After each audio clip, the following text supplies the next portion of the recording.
Hello food lovers, welcome to NS family recipes. Share, like and comment. నా channel ఇంకా subscribe చేసుకోవచ్చు, subscribe చేసుకోండి. ఇవాళ మనం ట్రై చేయే recipe chicken biryani. Chicken biryani చాలా వెరైటీస్ ఉన్నాయి, కానీ మనం ట్రై చేయే రెసిపీ చాలా ఈజీ, చాలా సింపుల్, చాలా యూనిక్ రెసిపీ అండి. దానికి మనం ముందుగా 1.5 kg చికెన్ తీసుకుని కొంచెం ఉప్పు వేసుకుని 10 నిమిషాల పాటు ఉంచుకొని బాగా శుభ్రంగా కడుక్కొని ఉంచుకోవాలండి. నేను 1.5 kg చికెన్ కి 1.5 kg రైస్ తీసుకుంటున్నాను కాబట్టి దానికి సరిపడంత గిన్నె 4 కిలోలు వండుకొని గిన్నె తీసుకున్నాను. దాంట్లో మనం శుభ్రంగా కడిగిన చికెన్ వేసుకుని దాంట్లో 2 నిమ్మకాయ రసాలు వేసుకుని మంచి కలుపుకోవాలి. ఫస్ట్ నిమ్మకాయ రసం ఎందుకు ఇస్తున్నాం అంటే నీసు వాసన రాకుండా. ఇంకోటి ఏంటంటే చికెన్ ట్రెండీగా జ్యూసీగా చాలా బాగుంటుంది కాబట్టి దాంట్లో మనం 1.5 టేబుల్ స్పూన్ పసుపు వేసుకోవాలి. దాంట్లో 4 టేబుల్ స్పూన్ల కారం, 3 టేబుల్ స్పూన్ల ఉప్పు వేసుకోవాలి. మనం చేత్తోనే కలుపుకోవాలి. చేత్తో కలిపితే టేస్ట్ బాగుంటుంది. మన స్పూన్ తో కలిపితే ఆ ముక్కకి ఆ మసాలా అనేది తగలదు. ఇంకో విషయం ఏంటంటే ఈ బిర్యానీలో ఎక్కువ మసాలాలు ఉండవు కాబట్టి టేస్ట్ చాలా బాగుంటుంది, యూనిక్ గా ఉంటుంది. బిర్యానీ లవర్స్ కి మాత్రం గుడ్ న్యూస్, చాలా యూనిక్ రెసిపీ అండి. చూసారా, చికెన్ ని అర్ధగంట సేపు నానబెట్టుకుంటే చాలండి. చాలా ఎక్కువ సేపు నానబెట్టాల్సిన అవసరం లేదు. ఇప్పుడు దీంట్లో 4 టేబుల్ స్పూన్ల అల్లం వెల్లుల్లి పేస్ట్ వేసుకోవాలి. కొంచెం కొత్తిమీర, పుదీనా, 4 పచ్చిమిర్చి వేసుకుని మంచి కలుపుకోవాలి. ఇప్పుడు దీంట్లో 200 గ్రాముల పెరుగు, తీయటి పెరుగు వేసుకోవాలండి, పుల్లటి పెరుగు వేయకూడదు. నేను ఇలా మంచి కలుపుకోవాలి. కలుపుకొని ఇలా కింద ఒక లేయర్ లాగా చికెన్ ని మంచిగా ఒత్తుకొని ఇలా పక్కన పెట్టుకోవాలి. ఇప్పుడు పైనుంచి మనం ఒక 100 గ్రాముల ఆయిల్ వేసుకోవాలి. బిర్యానీ అంటేనే ఆయిల్ అండి. ఆయిల్ ఉంటేనే చికెన్ బిర్యానీ చాలా టేస్ట్ ఉంటుంది. కొన్ని బిర్యానీకి మాత్రం ఆయిల్స్ తక్కువ పడతాయి, కానీ దీంట్లో మాత్రం కొంచెం ఎక్కువ పడుతుంది.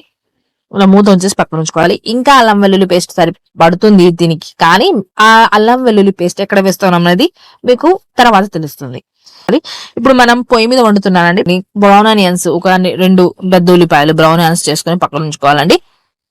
నూనె వేడెక్కిన తర్వాత దాంట్లో బగారా మసాలా, లవంగాలు, ఇలాయచి, దాల్చిన చెక్క, గరం, షాజీరా, బిర్యానీ ఆకు, స్టార్ పువ్వు ఒకటి, మరాఠీ మొగ్గ ఒకటి, ఇవన్నీ వేసి కొంచెం ఒక 30 సెకండ్స్, ఒక 1/2 నిమిషం పాటు వేయించుకొని దాంట్లో పెద్దగా కోసిన 2 ఉల్లిపాయలు ముక్కలు ఇలా వేసుకోవాలండి. ఇవి కొంచెం లైట్ గోల్డెన్ కలర్ వచ్చేంత వరకు వేయించుకోవాలి. ఇప్పుడు 4 పచ్చిమిర్చి, కొత్తిమీర, పుదీనా వేసి కొంచెం వేయిన తర్వాత ఇప్పుడు దాంట్లో ఇందాక చెప్పాం కదా అల్లం వెల్లుల్లి పేస్ట్, ఇప్పుడు దీంట్లో 4 టేబుల్ స్పూన్ల అల్లం వెల్లుల్లి పేస్ట్ వేసుకోవాలండి. చూడండి, ఇది కొంచెం మగ్గిన తర్వాత 2 టమాటాలు 4 ముక్కలు చేసినవి వేసుకుని కొంచెం కలుపుకున్న తర్వాత నేను ఒక గ్లాస్ కి 1.5 వాటర్ తీసుకున్నాను. అలా మీరు బియ్యాన్ని కొలుచుకొని దాని ప్రకారం వాటర్ వేసుకోవాలి. చూడండి, ఇంకో టిప్ ఏంటంటే బిర్యానీ చేసేటప్పుడు మీరు రైస్ అన్నం అనేది ఎంతసేపు వండుకోవాలి అనేది మీకు చాలా వరకు క్వశ్చన్ మార్క్ గా ఉంటుంది.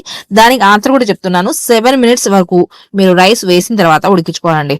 చూడండి, నీళ్లు వేడెక్కుతున్నాయి. ఒక్క 2 నిమిషాలకి నీళ్లు వేడి ఉడుకుతాయి. దీంట్లో ఒక నిమ్మకాయ రసం తీసి దాన్ని వేసుకోవాలి. వేయడం వల్ల ఏంటంటే రైస్ పొడి పొడిలాడుతూ మంచిగా జ్యూసీ ఉంటుంది కాబట్టి నిమ్మరసం వేసుకోవాలండి. నీళ్లు బాగా ఉడికాయి. ఇప్పుడు దీంట్లో మనం 1.5 kg రైస్ అర్ధగంట ముందు నానబెట్టుకున్న రైస్ కూడా దీంట్లో వేసుకొని దీంట్లో 3 టేబుల్ స్పూన్ల ఉప్పు వేసుకుని బాగా కలుపుకోవాలండి. చూసారా, ఇలా వేసిన తర్వాత 7 నిమిషాల పాటు ఉడికించుకోవాలి. చూడండి, ఇంకొంచెం టైం పడుతుంది. ఇంకా చెప్పాలంటే 80% కుక్ అవ్వాలండి. పొయ్యి మీద వండుతాం కాబట్టి కొంచెం టైం పడుతుంది, కానీ టేస్ట్ మాత్రం వేరే లెవెల్లో ఉంటుందండి. మీరు గ్యాస్ మీద కూడా చేసుకోవచ్చు, కానీ దాని మీకంటే పొయ్యి మీద చేస్తే మాత్రం టేస్ట్ బాగుంటుంది. ఈ చల్లటి వాతావరణంలో వేడి వేడి బిర్యానీ వేసుకొని తింటుంటే సూపర్ గా ఉంటుందండి. బిర్యానీ లవర్స్ మీకోసమే అండి రెసిపీ. ట్రై చేసింది ఎలా వచ్చిందో కామెంట్ బాక్స్ లో కామెంట్ చేయడం మాత్రం మర్చిపోండి. ఇప్పుడు అయిపోయింది, దించేస్తున్నాను. ఒక లేయర్ దీంట్లో వేసి మనం ముందుగా బ్రౌన్ ఆనియన్స్ వేసుకున్నాం కదా, ఒక లేయర్ లా అన్నం వేసుకొని ఇప్పుడు మిగతా ఉన్న రైస్ ని ఆపాలండి. బ్రౌన్ ఆనియన్స్ వేసి కొంచెం కొత్తిమీర, పుదీనా వేసి ఇప్పుడు మిగతా రైస్ మొత్తం దీంట్లో వేసేయాలి. చూడండి, బిర్యానీ చేయడం చాలా ఈజీ అండి. టేస్ట్ మాత్రం సూపర్ గా ఉంటుంది. ఇంకా దీంట్లోకి పెరుగు చట్నీ గానీ, చికెన్ షెర్వా గానీ వేసుకుని తింటే సూపర్ గా ఉంటుంది. ఇప్పుడు పీల్ద చూడండి, పైనుంచి మనం గోల్డెన్ బ్రౌన్ ఆనియన్స్, కొంచెం కొత్తిమీర, పుదీనా, కలర్ కోసం సాఫ్రాన్ కలర్ వేస్తున్నాండి. ఇలా వేసి మూత పెట్టేసి పొయ్యి మీద ఉంచుకోవాలి. కొంచెం మంట ఉంచాలండి. ఒక 5 నిమిషాల పాటు మీడియం ఫ్లేమ్ మీద మంట ఉంచుకొని పైనుంచి నెయ్యి వేసుకోవాలండి. మర్చిపోయా చెప్పడం, నెయ్యి వేస్తేనే బిర్యానీకి చాలా టేస్ట్ వస్తుందండి. వేసి మూత ఉంచేసి ఇలా మంట ఉంచి పైన వేట్ ఉంచి పైన వేడి కూడా ఉంచాలి, ఎందుకంటే దమ్ మంచిగా అవ్వాలి కాబట్టి. ఇప్పుడు నిప్పుల మీద ఒక 10 నుంచి 15 నిమిషాల పాటు నిప్పుల మీద అలా వదిలేయాలండి. చూడండి అయిపోయింది, వేడి వేడి చికెన్ బిర్యానీ రెడీ.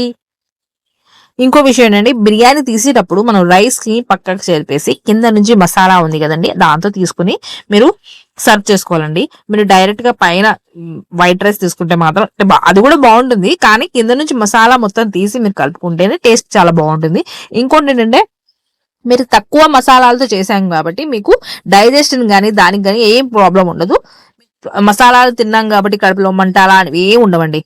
చూసారు కదా, చాలా తక్కువ మసాలాలతో చేసాం కాబట్టి. మీకు నచ్చినట్లయితే ఈ వీడియో మీ ఫ్యామిలీ వాళ్ళకి, ఫ్రెండ్స్ కి వీడియో షేర్ చేయండి. మీరు అందరు వీడియోస్ చూస్తున్నారు కానీ ఛానల్ సబ్స్క్రైబ్ చేసుకోవట్లేదు, సబ్స్క్రైబ్ చేసుకోండి, లైక్ చేయండి, నా వీడియోస్ షేర్ చేయండి.